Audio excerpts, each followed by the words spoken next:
Hey folks, MasakoX here.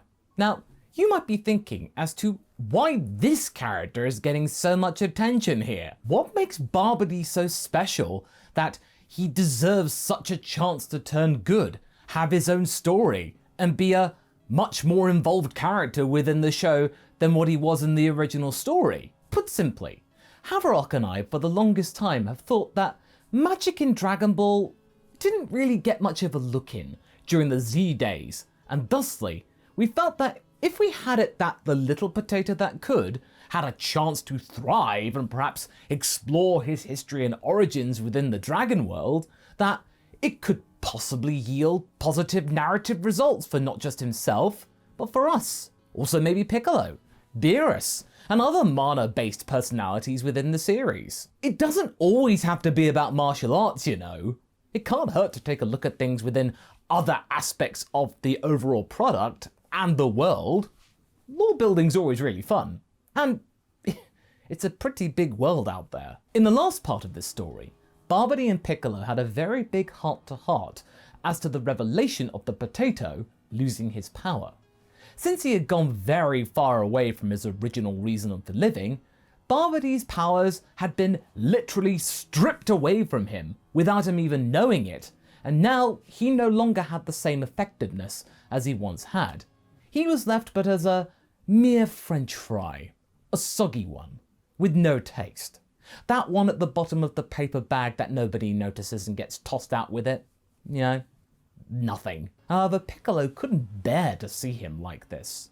Not for any sign of affection or anything, but it was just bizarre seeing it in so meek. He had been so peppy and defiant for so long that to see him give up now and resign himself to being alone for the rest of eternity without his magical powers, wallowing in self-pity, ugh, that would not do. They took what they could and headed back for Earth. They crammed like they never crammed before there. Something had to exist within these original books of Babidi, so that means Babidi could grab onto that information, use it maybe to regain some of the powers that had been taken, him barely left with any now. Are we about to have magic conjure its way into the story in a bigger way than ever? Well, let's resume. As we mentioned in the last episode of The Adventures of the Small Potato Man and His Big Green Companion, the journey back home to Earth was a rather long and awkward affair. With the desire to figure out the means to bring Babidi back to some level of prominence once more, didn't really yield much. It also meant there wasn't really much of that almost friendly banter between the two of them that we had started to see glimpses of in part 6 of this tale. Babidi, understandably, had a lot to think about at the moment, and he wasn't really in the mood for quips or jibes that he often resorted to when in stressful situations, or even when he was in a good mood. And while he didn't sabotage anything on the trip back to Earth, his deviousness was holding on to the last clutches of hope. Maybe there was something to this, that he could claw back and save himself from abject ridicule and self-loathing. Maybe this could make him even more powerful than he was before. Those last little sparks of optimism, he clung onto those for dear life, trying to hold onto them, and then fanning that fire into something notable once more. That would make him become worthy of his full power again, and more. But in the throngs of his own personal delusions, they returned not long after that. Despite the distance between Earth and Babidi's home being quite big, the atmosphere within the spacecraft had thankfully made it seem shorter than it actually was. The Earthlings were annoying with their questioning and worry. He almost wanted to go back in that spacecraft again. The atmosphere between him and Piccolo was actually better. At least there was silence, but thankfully Piccolo did most of the talking, explaining the situation in his laconic, almost laid-back manner. Babidi was kind of grateful for that. This saved him from having conversations. It meant that all he had to do was just stand there and process the information and findings that he had come up with without being interrupted with any inane waffle. But he almost exploded when he heard the younger son of Goku say something incredibly stupid, at least to him, which broke him out of his internal thoughts. So does that mean that he's completely good now? At the mere mention of that word, Babidi stumbled. despite having not moved a muscle since the Inquisition began. Babidi started to shake, but caught himself. He didn't want to show that much of his anger right now. Not when Goku, Vegeta and Piccolo were nearby especially.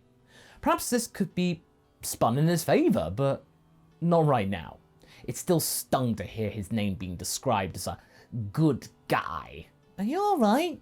Goten tilted his head slightly when asking, noticing Babidi's internal struggle but completely misreading it. Yes! I'm just space sick, that's all. Oh, I thought you were used to living aboard a spaceship. Babidi rounded on the kid. A large spaceship with more sophisticated artificial gravity. I need to lay down. All of this talk is draining what's left of my energy from me. Bye.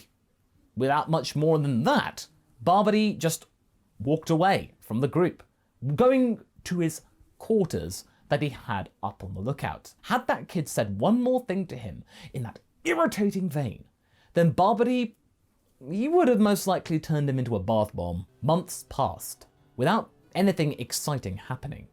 The thrill of space travel had ebbed away, and the mundane routine had resurfaced, sapping any mystery away from all concerned. Babidi left alone to his reading material. Except maybe for the fact that Babidi had noticed something, that first Vegeta and then Goku had vanished for quite some time. That was odd. It was quite reckless, in fact, for them to be leaving this planet alone for that long period of time. Whatever these two buffoons were up to, Babidi would not be stupid enough to try and sabotage their precious friends and family. Babidi was tempted, but he just couldn't do it. They would somehow find out what happened and be right there again to turn the mage into mashed potato like they often would. That instant transmission gimmick, whilst pretty risky in theory, hadn't failed Goku so far, and Babidi would rather not explain himself to either of the Saiyans. He knew he wouldn't be taken seriously no matter what he said. This and something kept him from doing that.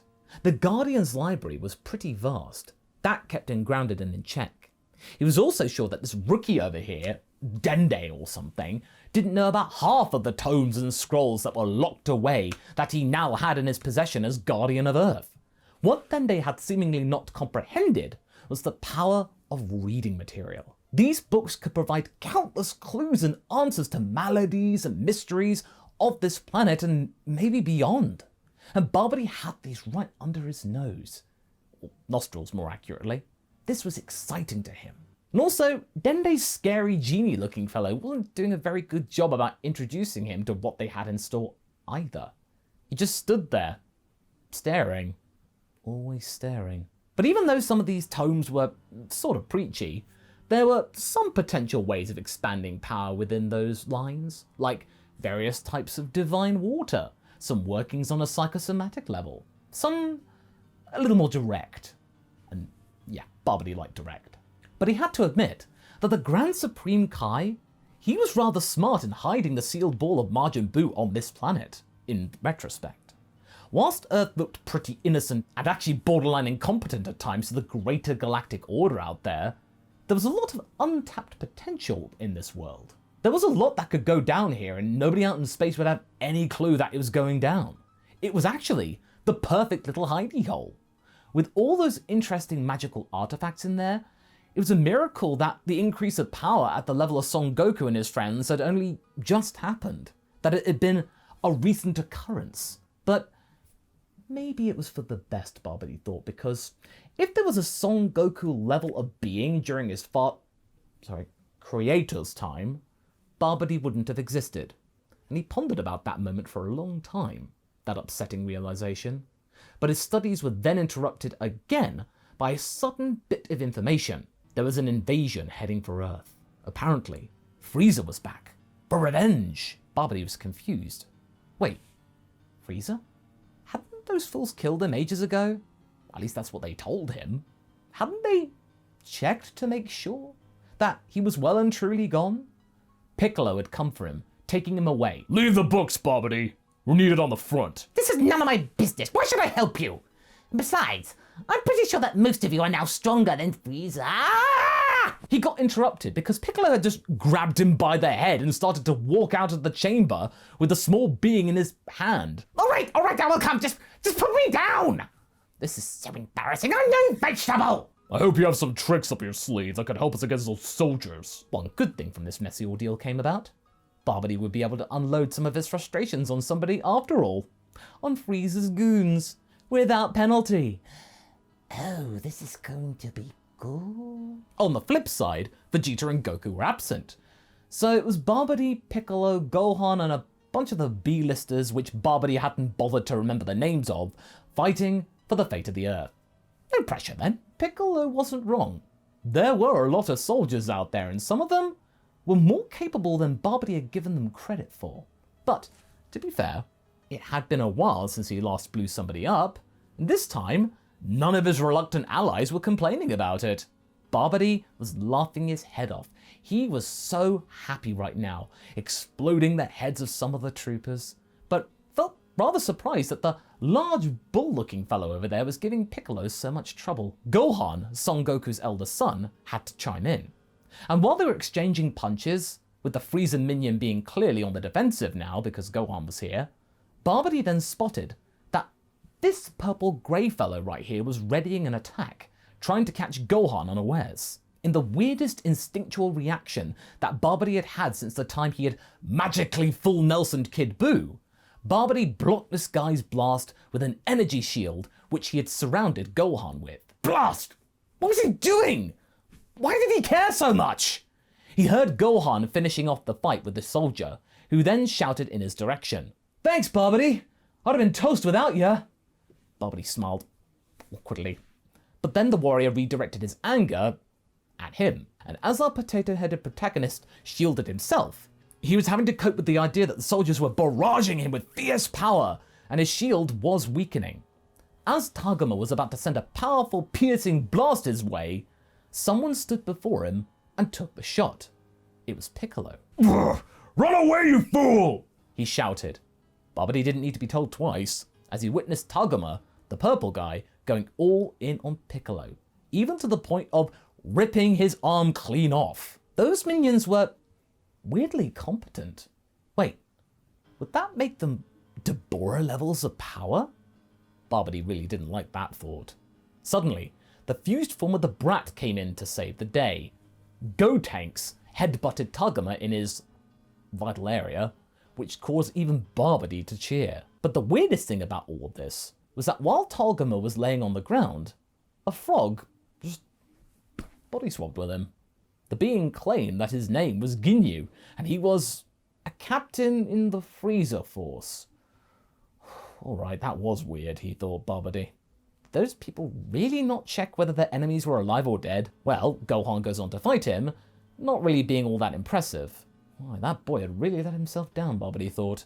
But he did triumph eventually, but... Why are you sparing him? This is a bad idea, Gohan! Babidi yelled.